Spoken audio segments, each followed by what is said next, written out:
வவுனியா நகரிலிருந்து 18 கிலோமீட்டர் தொலைவில் அமைந்திருக்கின்ற 5 ஏக்கர் 9 பரப்பு நிலப்பரப்பை கொண்ட இந்த மாபெரும் காணி விற்பனைக்குள்ளது. சில சமூகத்துக்குள்ளே எங்கட கட்சிக்கு எதிராக இருக்கிறவர்கள் சில குழப்பமான விடயங்களை அந்த சம்பவங்களை வைத்து கடந்த ஒரு மாதமாக எங்களுடைய மாவட்டத்தில் சில சபைகளை நடந்து கொண்டிருக்கின்றது. அதாவது எங்களுடைய கட்சிக்கு எதிரானவர்கள்ன்றதுக்காக நாங்கள் அரசியல் ரீதியாக பழிவாங்க வேண்டும் என்று நான் சொல்லவில்லை. ஆனால் கட்சிக்கு எதிரானவர்கள் அந்த சபையினூடாக மக்களுக்கு சிறந்த சேவையை வழங்குவதற்கு தடையாக இருப்பார்களா இருந்தால் இந்த சேவை சரியாக மக்களுக்கு போய் சேரக்கூடாது. இந்த சேவை சரியாக மக்களுக்கு போய் சேராவிட்டால் தமிழரசு கட்சிக்கு இதிலே பாதிப்பு வரும் என்றதை ஒரு அடிப்படையாக வைத்துக் கொண்டு சில புலையான நடவடிக்கைகள் இன்னும் செய்கிறார்கள். எதிர்வரும் மாகாண சபை தேர்தலிலே அதிகளவான ஆசனங்களை எடுத்து கிழக்கு மாகாணத்துடைய முதலமைச்சர் பதவியை தமிழரசு கட்சியுடைய கைவசம் எடுக்கிறதுக்கு இந்த உள்ளூராட்சி மன்ற உறுப்பினர் அனைவரும்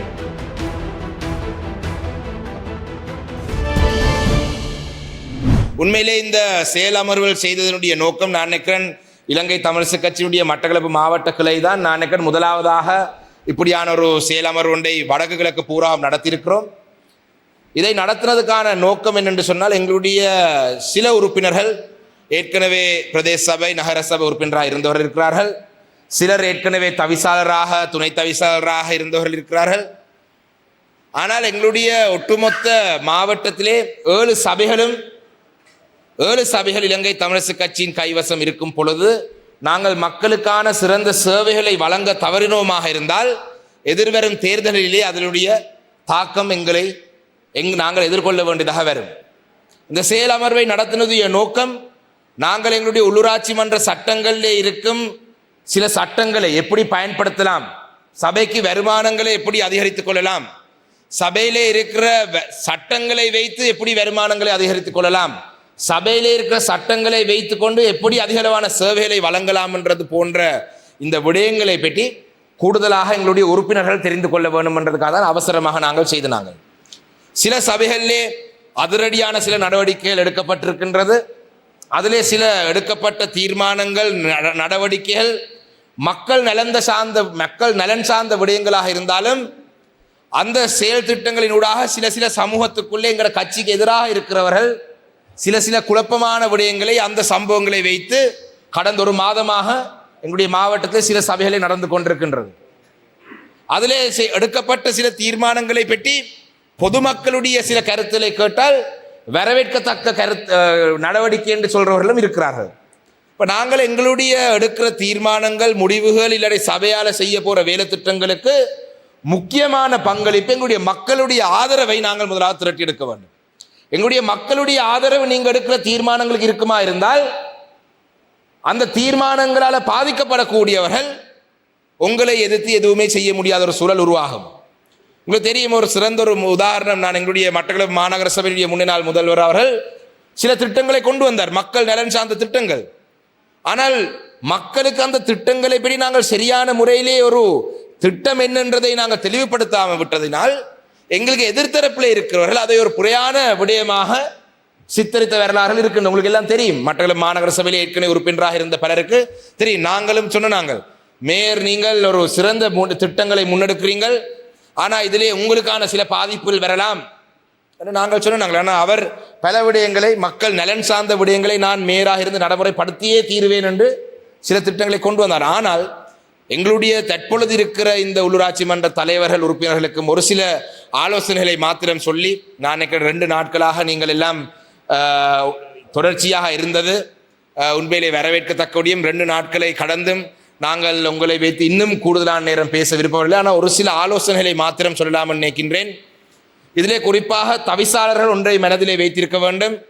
தவிசாளரும் ஏனைய உறுப்பினர்களைப் போல ஒரு வட்டாரத்திலே இருந்து தான் தெரிவு செய்யப்பட்டு வந்த நீங்கள் எல்லா உறுப்பினருக்கும் சமனாகத்தான் அந்த வட்டாரத்திலிருந்து தெரிவு செய்யப்பட்டு வந்திருக்கிறீர்கள். ஆனால் உறுப்பினர்களுடைய அதிகளவானவர்களுடைய விருப்பம் இல்லாவிட்டால் கட்சியினுடைய சில முடிவுகளின் காரணமாக இன்று தவிசாளராக நீங்கள் தெரிவு செய்யப்பட்டிருந்தாலும் கூட எல்லா வட்டார உறுப்பினர்களையும் ஒன்று சேர்த்து நீங்கள் பயணிக்க வேண்டும். வட்டார உறுப்பினருடைய கருத்திலே நீங்கள் உள்வாங்கக்கூடிய அளவு உள்வாங்கிக் கொள்ள வேண்டும். வட்டார உறுப்பினர்களுக்கும் சமனான மதிப்பு அந்த சபைக்குள்ளே அதிகாரிகள் தரும் வகையாக உங்களுடைய நடவடிக்கைகளை நீங்கள் மேற்கொள்ள வேண்டும். பிரதி தவிசாளருக்கும் அந்த சபைக்குள்ளே ஒரு பிரதி தவிசாளர் என்ற அந்த மதிப்பும் மரியாதையும் ஏனைய உறுப்பினருக்கும் அந்த மதிப்பும் மரியாதையும் தவிசாளருக்கு கிடைக்கிறது போலவே அந்த சபையிலே இருக்கிற ஊழியர்கள் அந்த கௌரவத்துடன் கௌரவ உறுப்பினர்களாக அவங்களை இயக்க வைக்கிறது தவிசாருடைய பொறுப்பு. அது தவிசாளர் ஒவ்வொரு தவிசாளரும் அந்த பொறுப்பை சரியாக செய்ய வேண்டும். ஏனென்றால் எங்களுடைய உறுப்பினர்கள் அனைவரும் கௌரவ உறுப்பினர்கள். அந்த கௌரவ உறுப்பினர் அனைவரையும் அந்த தவிசாளருக்கு ஒரு பொறுப்பு இருக்கின்றது. அந்த சபையிலே இருக்கிற ஊழியர்கள் அதிகாரிகள் எங்களுடைய கௌரவ உறுப்பினர்களை கௌரவமாக நடத்தி கொள்வதற்கான பொறுப்பு இருக்கின்றது. இரண்டாவது மிக முக்கியமான ஒரு விடயம், எங்களுடைய அந்த சபையிலே இருக்கிற ஊழியர்கள். உங்களுக்கு தெரியும், சில சபைகளை நான் நேரடியாக போய் பார்வையிட்டான். சில சபைகளிலே இருக்கிற ஊழியர்கள் கடந்த காலத்திலே ஒரு சில கட்சியினுடைய ஒரு கட்சியினுடைய கட்டுப்பாட்டிலே அந்த சபை இருந்திருக்கும். அப்ப தொடர்ந்தும் அந்த அதிகாரிகள் அந்த சபையை அந்த கட்சியினுடைய நலன் சார்ந்த விடயங்களுக்கு பயன்படுத்துவதை நாங்கள் நிறுத்த வேணும். மக்களுடைய நலனுக்காக அந்த சபையை இயங்க வைக்கிறதுக்கு தவிசாளர்கள் முன்வர வேண்டும். நான் குறிப்பிட்டு சில சபைகளை சொல்லவில்லை. அந்த சபைகளுக்குள்ளே எங்களுடைய கட்சிக்கு எதிரானவர்கள் எங்களுடைய கட்சிக்கு எதிரானவர்கள்ன்றதுக்காக நாங்கள் அரசியல் ரீதியாக பழிவாங்க வேண்டும் என்று நான் சொல்லவில்லை. ஆனால் கட்சிக்கு எதிரானவர்கள் அந்த சபையினூடாக மக்களுக்கு சிறந்த சேவையை வழங்குவதற்கு தடையாக இருப்பார்களா இருந்தால் நீங்கள் அவர்களை இனம் காண வேணும். சில சபைகளில் இருக்கிறார்கள். அவர் இன்று தமிழரசு கட்சியினுடைய தவிசாளர் இருக்கின்றார். இந்த சேவை சரியாக மக்களுக்கு போய் சேரக்கூடாது, இந்த சேவை சரியாக மக்களுக்கு போய் சேராவிட்டால் தமிழரசு கட்சிக்கு இதிலே பாதிப்பு வரும் என்றதை ஒரு அடிப்படையாக வைத்துக் கொண்டு சில பிழையான நடவடிக்கைகளை இன்னும் செய்கிறார்கள். அவர்களை நாங்கள் இனம் கண்டு அவர்களை நாங்கள் சரியான வழிக்கு கொண்டு வர வேணும். இல்லாவிட்டால் வேறு வழி இல்லை. அவர்களை சரியான சட்ட திட்டங்களுக்கு அமைவாக அவங்களுக்கு எதிரான விசாரணைகளை ஆரம்பித்து அவர்கள் தவறு செய்கிறார்கள் என்று சொன்னால் அதுக்கான நடவடிக்கை நாங்கள் எடுக்க வேணும். இப்படியான இந்த ரெண்டு விடயங்களை நாங்கள் சரியான கவனத்தோடு நாங்கள் செய்ய வேணும். ஆனால் ஒவ்வொரு நாளும் நாங்கள் எங்களுடைய உறுப்பினர்களையும் தவிசாளர்களையும் நாங்கள் சந்திக்க முடியாது. அதற்காக நாங்கள் கடந்த மாவட்ட கிளை கூட்டம் நடந்த பொழுது நாங்கள் ஒரு இறுக்கமான ஒரு முடிவு ஒன்று எடுத்திருந்தோம். ஒவ்வொரு மாதமும் 2வது ஞாயிற்றுக்கிழமை, அதாவது இந்த ஞாயிற்றுக்கிழமை, இனி அடுத்த மாதம் 2வது வார ஞாயிற்றுக்கிழமை, இலங்கை தமிழரசு கட்சியினுடைய மாவட்ட கிளைக்கும் உள்ளூராட்சி மன்றங்களுடைய தவிசாளர்கள் துணை தவிசாளருக்கும் இடையிலான ஒரு சந்திப்பு ஒவ்வொரு மாதமும் நடத்தப்பட வேண்டும். அது நடத்தப்படும். அந்த பொறுப்புகளை எங்களுடைய முன்னாள் மாநகர சபையினுடைய முதல்வர் சரவணபவன் ஐயா அவர்கள் அந்த பொறுப்பை தான் எடுத்து சில பொறுப்புகளை தான் எடுத்து அந்த ஒவ்வொரு மாதாந்து நடக்கிற கூட்டங்களிலே நாங்கள் என்ன செய்ய போறோம், அடுத்த மாதத்துக்குள்ளே சபையால் நாங்கள் என்ன வேலை திட்டங்களை செய்ய போறோம் என்றதை தவிசாளர் துணை தவிசாளர் அந்த உறுப்பினர் இணைந்து எங்களுக்கு ஒரு முன்மொழிவை தர வேண்டும். இந்த சட்டங்களை தான் நாங்கள் இயக்க போறோம், என்னதுக்காக இந்த சட்டங்களை நாங்கள் இயக்க போறோம் என்றதை அறிவிக்க வேணும் ஒவ்வொரு சபையிலே. என்ற இல்லாவிட்டால் சபையிலால தான் கட்சி வந்திருக்கு, தவிசாளராக வந்திருக்கிறீங்கள், ஆனா கட்சிக்கு தெரியாம சபை இயங்க இயலாது. அந்த அடிப்படையிலே நாங்கள் எங்களுடைய பாராளுமன்ற உறுப்பினர் மூவருக்கும் பல வேற பாராளுமன்ற பொறுப்புகள் இப்படியான பொறுப்பு இருக்கும்படியினால் முன்னாள் முதல்வர் அவர்கள் மாநகர சபையிலே அவராக தானாக முன் வந்து அந்த பொறுப்பை எடுத்திருக்கின்றார். அந்த வகையிலே இன்று இந்த கூட்டம் முடிந்ததுக்கு பிறகு தவிசாளர்களும் துணை தவிசாளரும் ஒரு 10 நிமிடங்கள் இருந்து கதைச்சி போக வேண்டும். அதுக்கு மற்ற உறுப்பினர்கள் போகலாம். இந்த அடுத்த மாதத்திலே நீங்கள் என்னென்ன வேலை திட்டங்களை செய்ய போறீர்கள் என்றதை சொல்ல வேண்டும். அதனை அடுத்து நாங்கள் ஒவ்வொரு எங்களுடைய மாவட்டங்கள் உறுப்பினர்கள் விரும்பினால் வரலாம், பாராளுமன்ற உறுப்பினர் நாங்களும் விரும்பினால் போகலாம். ஆனால் எங்களுடைய இந்த மாநகர முதல்வர் அவர்கள் இந்த உள்ளூராட்சி மன்றங்களுக்கு பொறுப்பாக இருக்கிறார் என்றதின் அடிப்படையிலே எல்லா சபைகளுக்கும் நேரடியாக ஒரு விஜயம் ஒன்று செய்து அந்த சபைகளிலே செய்யக்கூடிய விடயங்கள், உதாரணமாக சில இடங்களிலே வாகனங்கள் பழுதடைந்த வாகனங்கள் இருக்கலாம், சில இடங்களிலே வரி அதிகரிக்கக்கூடிய சில வேறு வழிகள் இருக்கலாம். இப்போ போரதீவில் இருக்கிற நிலவரமும் வாழச்சேன் இருக்கிற நிலவரம் வித்தியாசம், வவுனதீவு நிலவரமும் களுவாஞ்சி நிலவரம் வித்தியாசம், மாநகர சபை நிலவரம் வித்தியாசம். மற்றது இப்படியான விடயங்களை நேரடியாக சென்று ஒவ்வொரு சபையிலேயும் ஒரு விஜயம் ஒன்று மேற்கொண்டு சில விடயங்களை நாங்கள் பார்க்கறதுக்காக இருக்கிறோம். ஏனென்றால் இந்த சபைகளுடைய செயல்பாடு நேரடியாக கட்சியிலே தாக்கம் செலுத்தும்.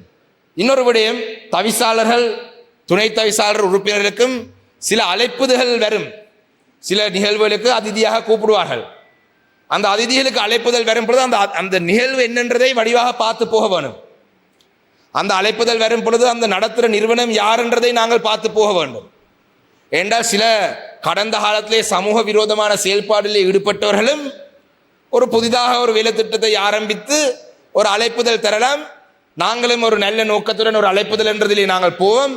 நாளைக்கு அந்த நிறுவனம் ஒரு புலியான விடயத்தில் ஈடுபட்டால் அதுக்கான முழு பொறுப்பும் எங்களையும் வந்து சேரும். என்ன சொல்லுவார்கள்?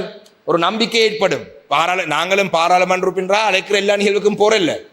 அந்த வகையில் இந்த விடயங்களையும் நீங்கள் மனதிலே வைத்திருக்க வேண்டும். இறுதியாக மிக முக்கியமான ஒரு விடயம், நாங்கள் ஒவ்வொரு மாதமும் எங்களுடைய உறுப்பினர்களிட்ட இருந்து கட்சிக்கான ஒரு நிதியம் ஒன்றை உருவாக்குறதுக்கு நாங்கள் ஒரு விண்ணப்பம் ஒன்றை ஒரு கோரிக்கை ஒன்றை முன்வைத்திருக்கிறோம். எல்லா உறுப்பினர்களும் ஒவ்வொரு மாதமும் ஒரு சின்ன ஒரு கொடுப்பனவு ஒன்று கட்சிக்காக ஒரு நன்கொடையாக ஒரு அன்பளிப்பாக தர வேண்டும். அதுக்கு உங்களுடைய தவிசாளர்கள், பிரதி தவிசாளர்கள், மேயர் அவர்களுக்கு நாங்கள் அதை சொல்லியிருக்கிறோம். பாராளுமன்ற உறுப்பினர்களும் ஒரு பங்களிப்பு செய்கிறார்கள். ஏனென்றால் இது ஏன் நான் சொல்றேன்னு சொன்னால், உங்களுடைய காசாலத்தான் இந்த நிகழ்வு நடந்திருக்கு.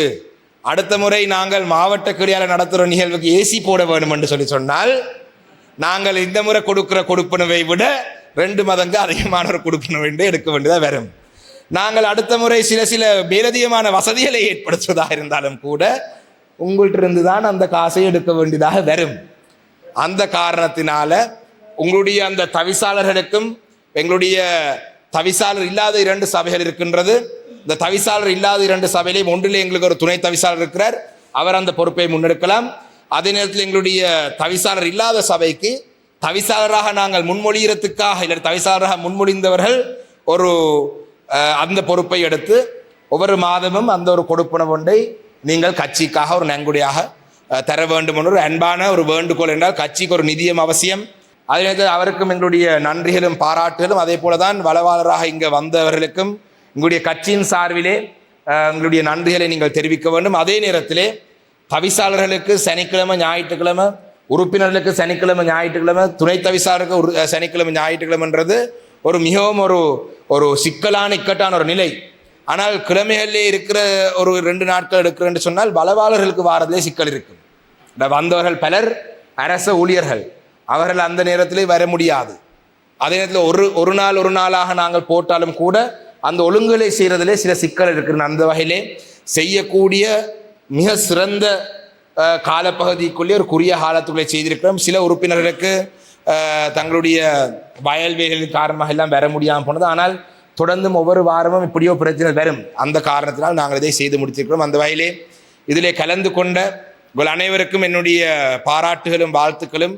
இதிலே படித்த விடயங்களை சபையிலே நடைமுறைப்படுத்தி இலங்கை தமிழரசு கட்சி இந்த உள்ளூராட்சி மன்றங்களின் ஊடாக மக்களுக்கு சிறந்த சேவைகளை வழங்கி எதிர்வரும் மாகாண சபை தேர்தலிலே அதிகளவான ஆசனங்களை எடுத்து கிழக்கு மாகாணத்துடைய முதலமைச்சர் பதவியை தமிழரசு கட்சியுடைய கைவசம் எடுக்கிறதுக்கு இந்த உள்ளூராட்சி மன்ற உறுப்பினர் அனைவரும் இந்த 2 நாட்களுக்குள்ளே நீங்கள் எடுத்த உள்வாங்கிய அந்த அறிவும் அந்த படித்த விடயங்களை பயன்படுத்த வேண்டும் என்று கேட்டு விடைபெறுகிறேன். நன்றி, வணக்கம்.